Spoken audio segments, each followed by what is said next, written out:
감사합니다.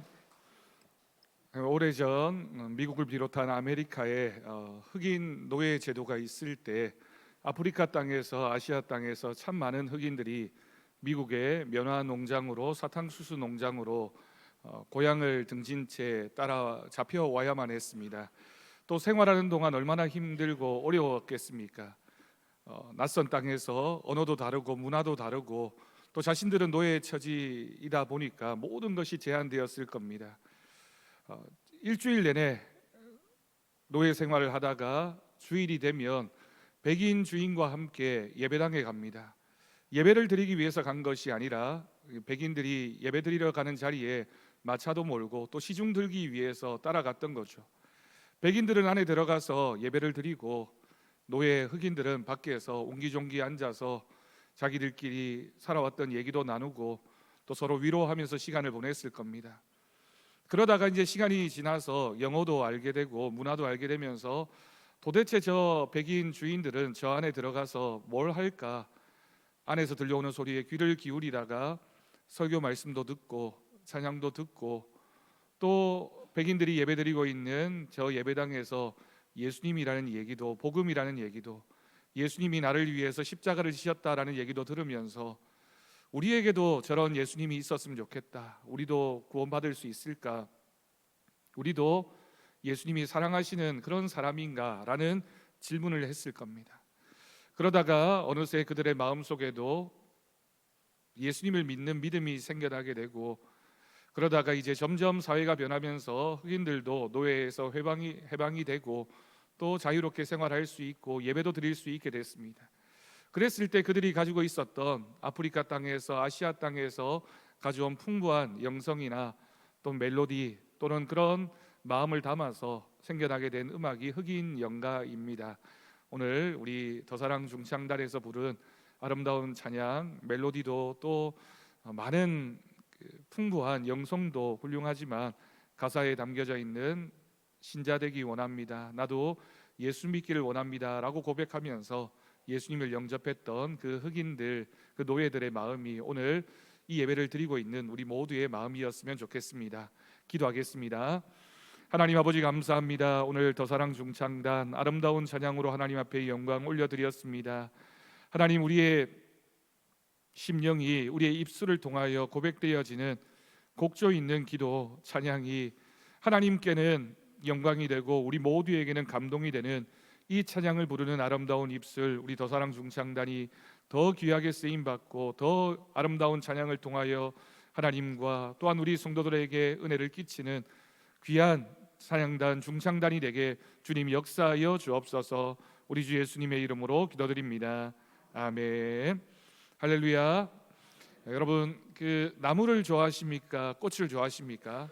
어떤 분들은 이렇게 지나가면서 푸른 산을 보면서 나무가 울창하게 있는 모습을 보고 참 아름답다라고 느끼는 분이 있는가 하면 여기 앞에 있는 것처럼 이렇게 알록달록 아름다운 꽃을 보면서 나는 그래도 꽃이 좋아 라고 생각하는 분들도 있습니다.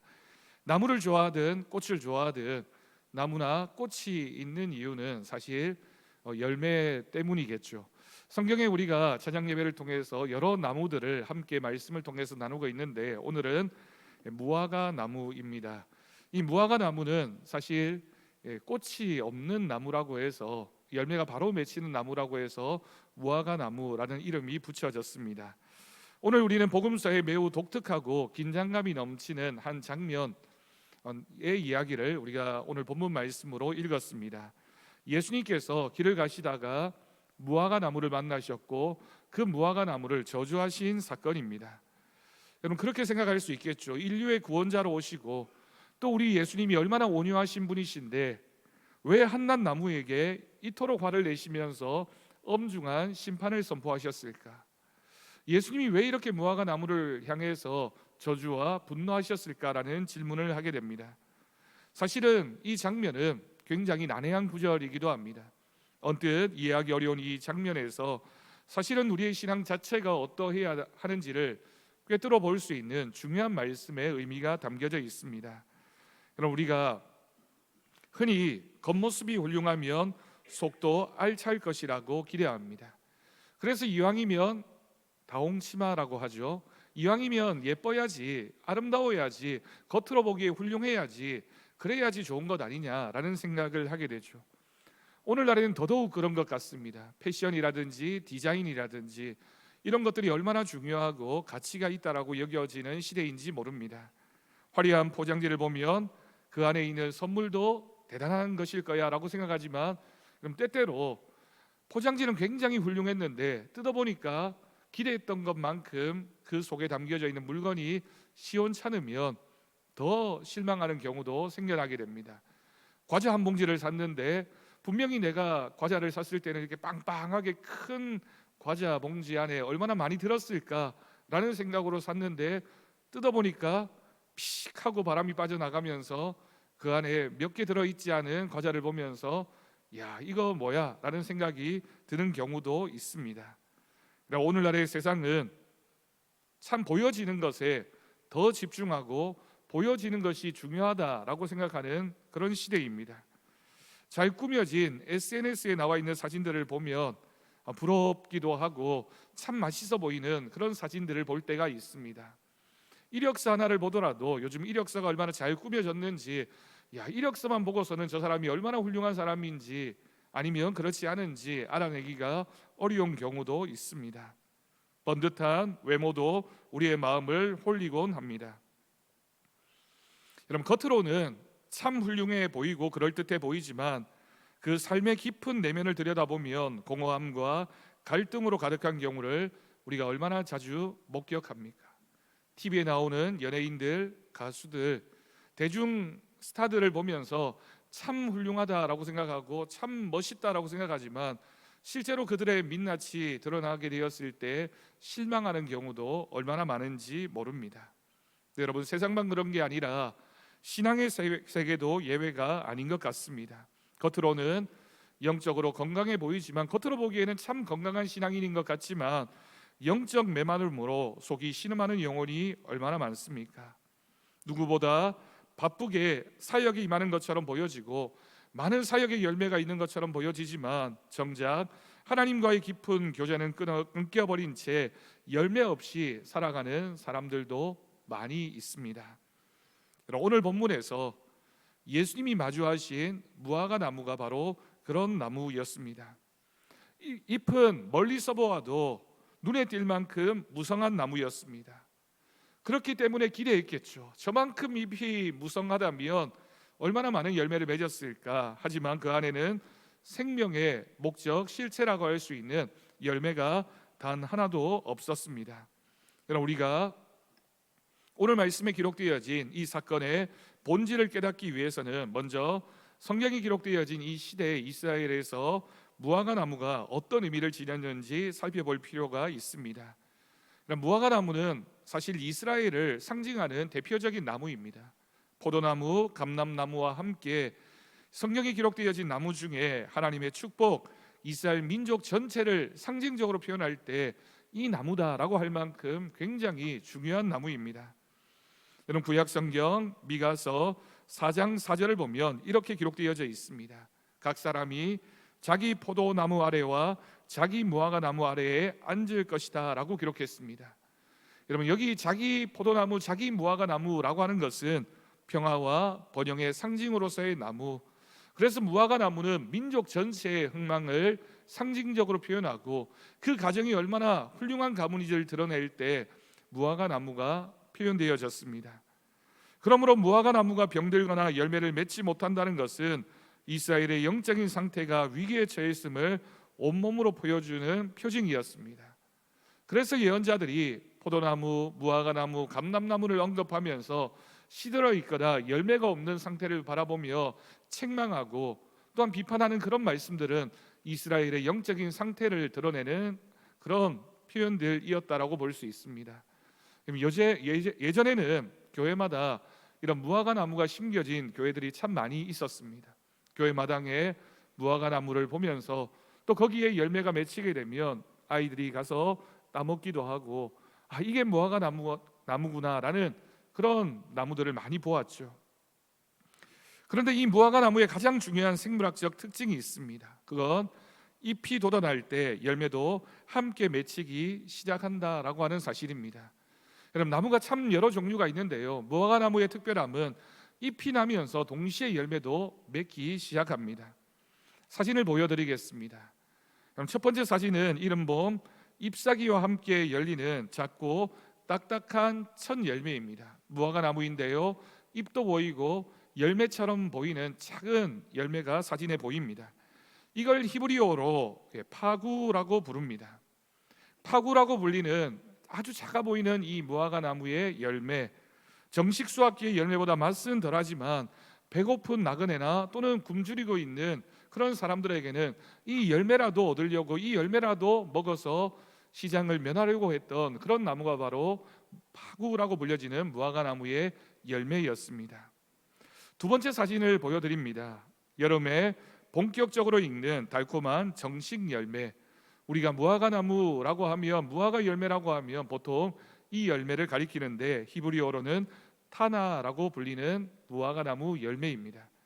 앞에 파구라고 하는 것과 타나라고 하는 이 무화과 열매는 동일하게 성경에서 무화과 열매라고 기록되어져 있습니다. 하지만 원어적으로 보면 이 둘의 차이를 눈으로 보아도, 또는 우리가 어느 때에 열리는지를 보아도 분명하게 구별할 수 있습니다. 오늘 본문 13절을 보면 무화과의 때가 아님이라라고 기록하고 있습니다. 이 기록이 바로 이 타나의 수확기가 아니라는 뜻입니다. 첫 번째 우리가 사진을 통해서 보았던 무화과 열매, 잎이 날 때 그때 생겨나게 되는 작은 열매, 그 열매의 수확기가 아니라는 뜻입니다. 그러나 예수님께서 이 잎이 무성한 나무로 다가가신 이유는 분명합니다. 잎이 저토록 풍성하다면 당연히 파구라도 달려 있어야 했기 때문입니다. 그런데 거기에 아무것도 없었습니다. 오늘 본문이 기록되어진 이 시기가 예수님의 십자가의 사건을 앞두고, 유월절을 앞두고 일어났던 사건이기 때문에 때가 봄이었다라고 하는 것을 알 수 있고요, 그때에 아마 타나는 없겠지만 파구 정도는 달려 있어야 무화과 나무에 열매가 있다라고 할 수 있는 그런 상황이었습니다. 그런데 이 나무는 나에게 열매가 있습니다라고 하는 잎사귀의 풍성함으로 큰 광고를 하고 있는 것처럼 보여지지만 실제로는 아무것도 맺힌 것이 없는, 내어주지 못하는 기만적인 나무였다라고 할 수 있습니다. 예수님은 바로 이 점을 지적하셨던 것입니다. 예수님께서 이 나무를 저주하신 것은 단순한 분노가 아닙니다. 바로 그 다음에 오늘 우리가 읽지 않았지만 가운데 들어와 있는 예루살렘 성전 정화 사건, 그 앞면에 기록되어진 말씀이기 때문에 그 사건을 앞에 두고 살아있는 설교로서 무화과 나무를 찾으셨고 그 나무에 열매가 없었다라고 하는 이 사건이 바로 그 다음에 나와 있는 성전이지만, 하나님의 아름다운 성전으로 지어졌지만 그 성전이 제대로의 기능을 하지 못하고 있는 그 사건을, 그 모습을 지적하기 위해서 예수님이 이 상징적인 사건을 보여주셨다라고 할 수 있습니다. 여러분, 우리는 오늘 본문에 기록되어진 이 나무를 통해서 세 가지 엄중한 신앙의 원리를 마음 깊이 새겨야 하겠습니다. 첫 번째는 신앙의 진실성은 오직 열매로만 증명되어진다라고 하는 겁니다. 여러분, 예수님이 열매에 대해서 말씀하셨던 여러 표현들 가운데 가장 중요하고 대표적인 말씀이 마태복음 7장 20절 말씀입니다.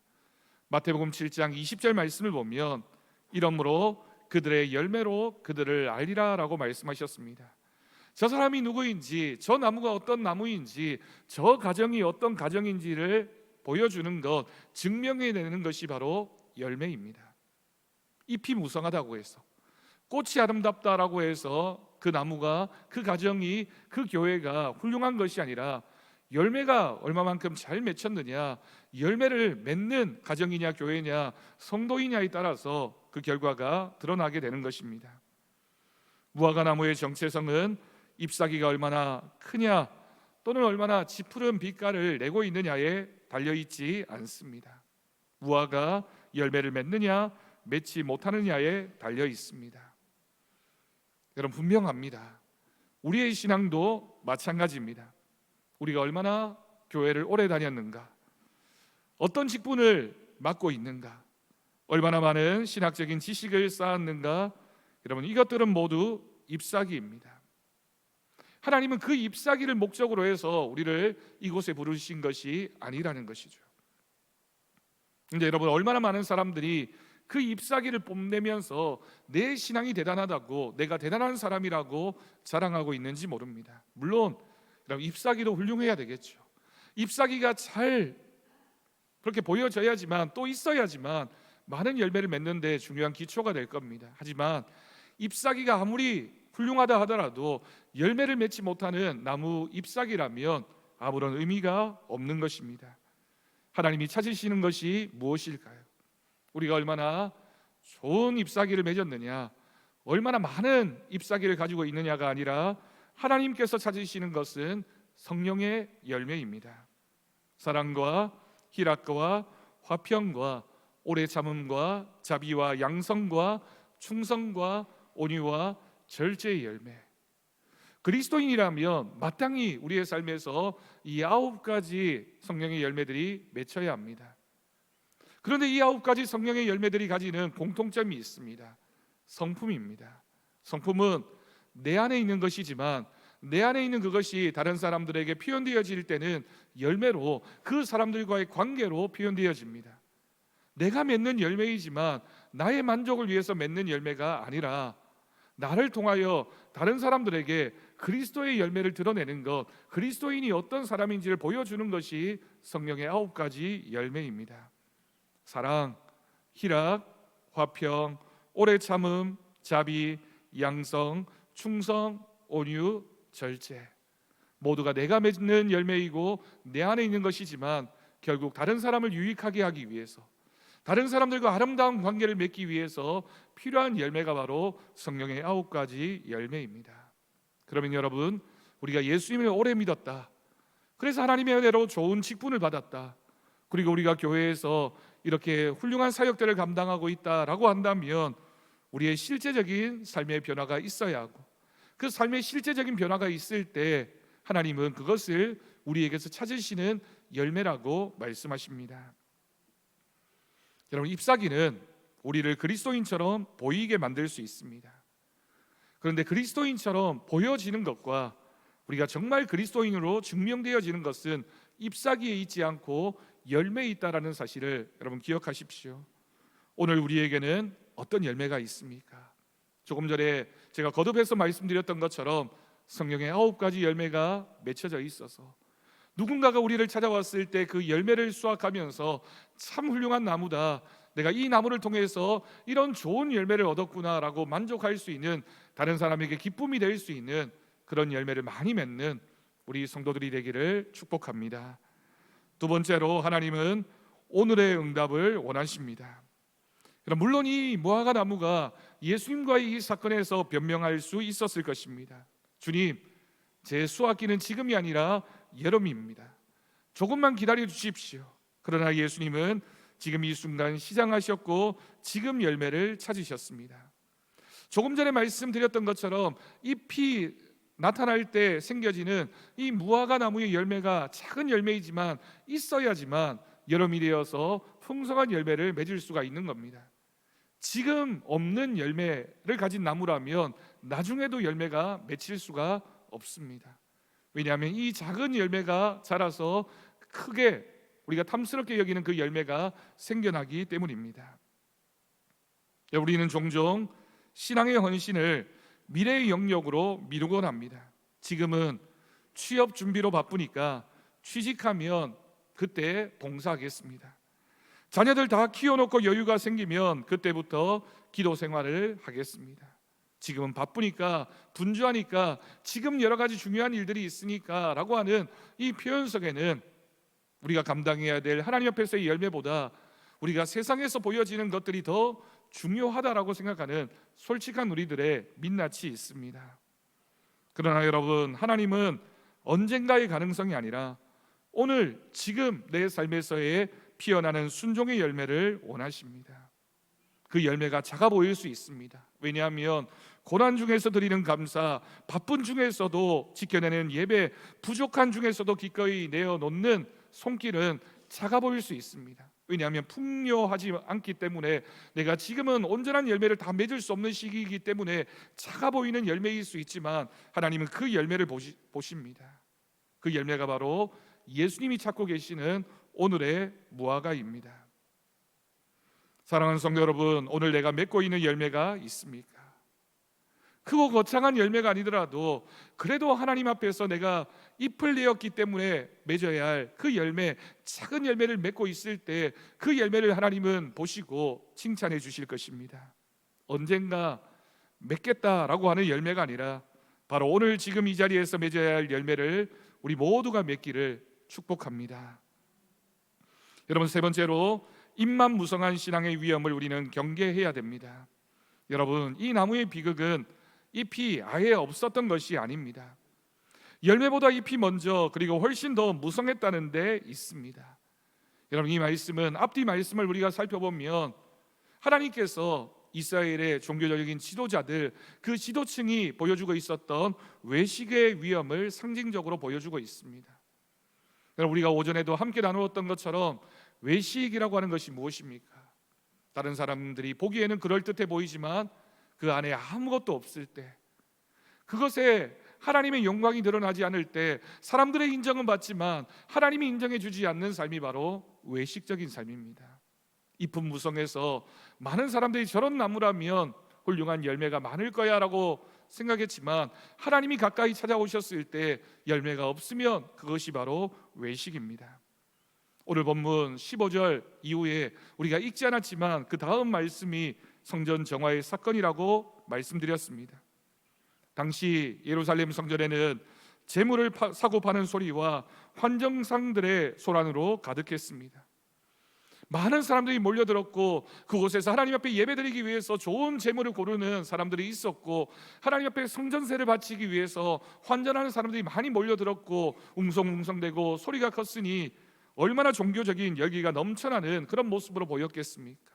지나치는 사람들에게는, 또는 멀리서 보고 있던 사람들에게는 이 나라가, 이 민족이, 이 사람들이 정말 종교적인 열심히 대단한 사람들이구나, 하나님을 이렇게 아름답게 예배하기 위해서, 하나님 앞에 제사 드리기 위해서 이렇게 많이 몰려들 왔구나.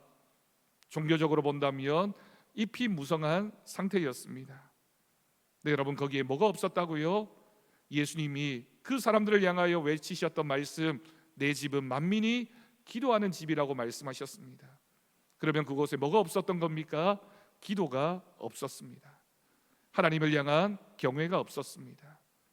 재물도 있었고 하나님을 향해서 예배한다라고 몰려든 사람들은 있었지만 그곳에 진정한 예배가 없고 진정한 기도가 없고 진정한 하나님을 향한 믿음이 없었기 때문에 말은 많고 지식은 화려한데 정작 삶에서의 희생과 용서는 메말라버린 모습, 이것이 주님께서 가장 경계하셨던 신앙의 민낯이며 성경은 그 모습을 향해서 외식이라고 기록하고 있습니다. 여러분, 혹시 오늘 우리의 신앙의 모습에 외식적인 부분이 없습니까? 겉으로 보기에 잎은 참 무성해 보이는데, 믿음 생활 잘하고 있는 것 같은데 열매가 무엇입니까? 어느 교회의 신앙생활을 열심히 하는 남자 집사님이 있었습니다. 모든 예배와 집회에 빠짐없이 참석하고 성경 공부도 한 번도 거르지 않았습니다. 주변 사람들은 이 집사님을 가리켜서 1등 신앙인이라고 칭찬했습니다. 그런데 어느 날 그의 자녀가 눈물을 흘리며 이렇게 말했습니다. 아버지가 교회에서는 천사 같은데 집에만 오면 우리를 괴롭히고 어머니에게 폭언을 일삼고 폭력을 휘두르십니다. 저는 아버지가 믿는 하나님을 절대로 믿고 싶지 않습니다. 여러분, 이 가슴 아픈 고백이 무화과 나무 앞에 서신 예수님의 단식과 다르지 않습니다. 잎사귀는 멀리서도 눈에 띄도록 무성했지만 막상 다가섰을 때 주님은 한 조각의 위로도 생명의 열매도 얻지 못하셨습니다. 다른 사람들이 나를 향해서 어떻게 평가하는 것, 물론 그것이 우리들의 일부분의 모습을 보여줄 수는 있겠지만 우리의 가족들에게, 가장 가까운 우리 가족들에게 우리는 어떤 신앙인입니까? 나를 가장 잘 알고 있는 주변 사람들에게 나는 어떤 믿음의 사람입니까? 여러분, 우리의 신앙의 열매는 무엇으로 증명됩니까? 사랑하는 성도 여러분, 오늘 주님은 우리 마음의 나무를 살피고 계십니다. 너는 지금 진짜 변화되고 있느냐? 너의 삶의 현장에서 예수의 향기가 나고 있느냐? 제가 종종 말씀드리지만, 그럼 우리가 주일날 예배당에 와서 주일 예배 한 말씀이라도 듣고 그 말씀을 결단해서 우리의 삶에 한 가지 변화된다면 1년이 지나면 52가지가 변화되고, 우리가 10년 신앙생활하면 520가지가 변화된 사람이 될 것입니다. 그러면 10년 전에 나와 10년 동안 믿은 내 모습은 정말 우리가 다르다라고 말할 수밖에 없는 전혀 딴 사람이 되어 있지 않을까요? 근데 여러분, 우리가 10년 전에 우리의 모습과 지금 우리의 모습에 어떤 변화가 있습니까? 우리가 예수를 믿는다고 하면서 1년이 지난 우리들의 모습이 어떻게 달라져 있습니까? 주님께서 무화과 나무를 마르게 하신 것은 우리를 겁주시려는 것이 아닙니다. 더 이상 그 잎사귀 뒤에 숨어서 자신과 세상을 속이지 말고 하나님 앞에 정직한 열매를 맺는 생명이 있는 존재가 되라는 사랑의 초청입니다. 물론 우리의 힘만으로만 열매를 맺을 수 없습니다. 요한복음 15장의 말씀처럼 참 포도나무 되신 예수님께 굳게 붙어 있을 때, 주님께 붙어 있을 때, 그때 참된 열매를 맺게 될 것입니다. 오늘 이 시간, 그럼 우리가 잎사귀만 무성했던 우리의 교만과 외식의 모습이 있었다면 이제는 내려놓고 회개합시다. 그리고 이렇게 간구합시다. 주님, 제가 사람을 속이는 잎사귀가 아니라 주님을 기쁘시게 하는 생명의 열매를 맺게 하옵소서. 내 삶의 모든 계절마다 주님이 언제든지 따 드실 수 있는 사랑의 열매가 가득하기를 원합니다. 여러분, 우리에게 주님이 찾으시는 그 한 가지 열매, 주님이 우리의 삶에 가까이 찾아오셨을 때 우리가 맺은 그 열매를 보시고 칭찬하시는 아름다운 나무가 되어서 무화과 나무, 무화과 열매를 맺어서 하나님을 기쁘시게 하고, 또한 우리의 이웃들에게는 우리가 가진 생명을 나눌 수 있는 예수님의 열매를 나눌 수 있는 귀한 믿음의 삶을 살아가는 우리 더사랑교회 저와 여러분 모든 성도가 되기를 주님의 이름으로 축원합니다. 우리 찬송가 310장 함께 찬양하겠습니다.